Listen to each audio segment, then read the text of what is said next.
Flašíková-Beňová, for 1 minute. Ďakujem veľmi pekne, pán predsedajúci.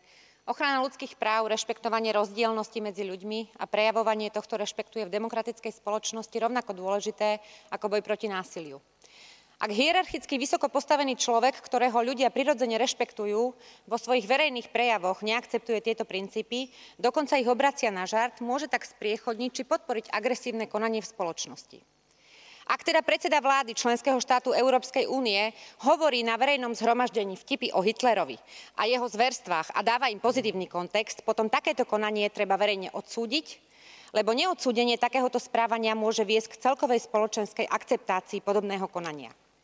Žiadam preto Silvia Berlusconiho, aby zvážil hlúpe vtipy nielen o Hitlerovi, ale aj svoje nevkusné a prepytujem hlúpe odporúčania pre mladé ženy, ktoré môžu byť buď len dôsledkom straty jeho úplnej súdnosti, alebo prejavu nedostatku slušnosti a rešpektu voči ženám. Ďakujem pekne.